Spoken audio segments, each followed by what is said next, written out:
Hey everyone, I'm Kristen, the anxiety therapist, and today I want to share a concept called confirmation bias. And I was actually meeting with one of my clients last week, and he was having some concerns about his health, and so I described this concept to him, and it really resonated with him. And he's like, "Oh, you should make a vlog about that." So here we are.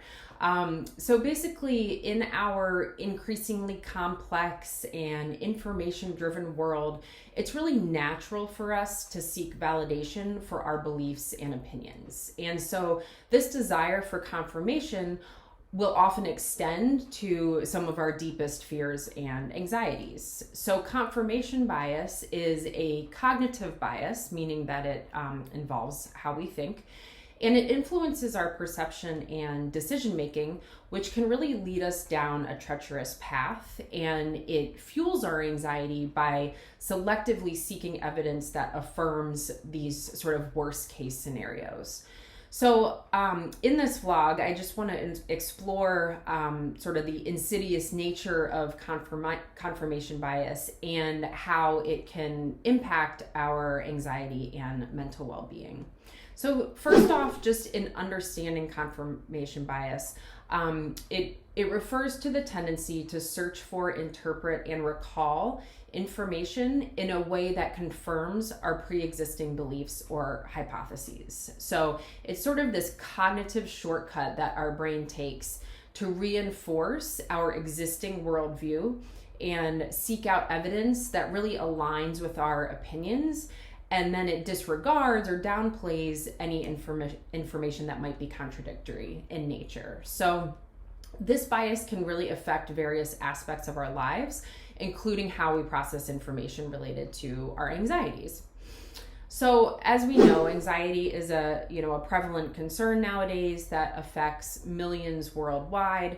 And when confirmation bias sort of intertwines with anxiety, it creates this self-reinforcing loop that just perpetuates distress and unease. So I'm going to take you through kind of how it unfolds.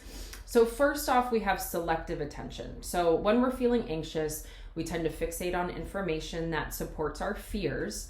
And so we're selectively attending to messages or news or stories, or like I mentioned before, sensory experiences or physiological experiences that confirm our anxious beliefs. So another example would be if someone is anxious about flying, they may disproportionately focus on airplane crashes rather than the millions of safe flights that occur on a daily basis.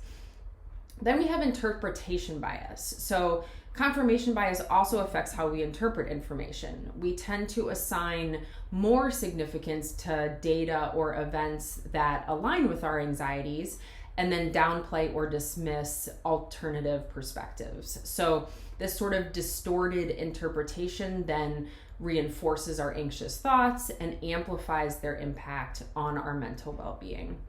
And finally, we have memory bias. So our memories are very malleable and pretty unreliable, to be honest. So they're very much subject to confirmation bias. So we're more likely to remember instances that validate our anxieties and sort of reinforce the notion that our fears are based on this consistent and reliable evidence. And then memories that might challenge or contradict our anxieties are often sort of just forgotten or suppressed. So it's important that we are able to recognize and address confirmation bias in order to break free from this sort of cycle of anxiety and those things feeding off of one another. So some strategies that can help is, first off, cultivating awareness. So you can begin by just acknowledging the existence of confirmation bias and its potential impact on your anxiety. Be mindful of the information you seek out and how you interpret it, and also question your own assumptions and really intentionally and actively seek out diverse perspectives or alternative perspectives. Second, embrace cognitive flexibility. So challenge your own thinking patterns by intentionally seeking out that contradictory evidence, and consider alternative viewpoints and try to evaluate them objectively, and kind of take the feelings out of it, which is hard to do. I acknowledge that. But embracing this cognitive flexibility can really help create just a more balanced and sort of realistic or logical view of the world, and reduce that anxiety-inducing confirmation bias. You also want to seek reliable sources. So you want to make sure that you're verifying the credibility of the sources that you're relying on for information. If you're looking at news, you want to diversify your news consumption and consult reputable experts or professionals when addressing specific anxiety triggers. So you want to make sure you're working with accurate information. So this trustworthy information really helps to counterbalance confirmation bias by sort of presenting a more comprehensive picture. And then finally, you want to practice mindfulness. So engaging in mindfulness techniques can really help you observe your thoughts and emotions without judgment or being critical. And so by cultivating that present moment awareness, you can better recognize when confirmation bias is influencing your anxiety responses. And mindfulness enables you to respond more skillfully and kind of break free from that grip of biased thinking.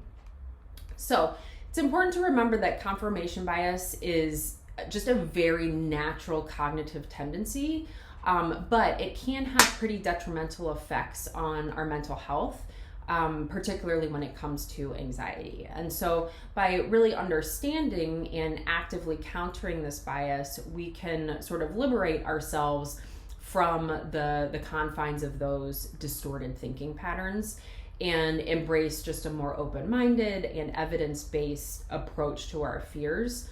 And so this can allow us to navigate life with just increased resilience and balance and emotional well-being. So I hope you found this video informative and helpful. Try to just be aware of where confirmation bias shows up in your life. I think we've all experienced it. It's just, to varying degrees, or it can be more detrimental to some people than others.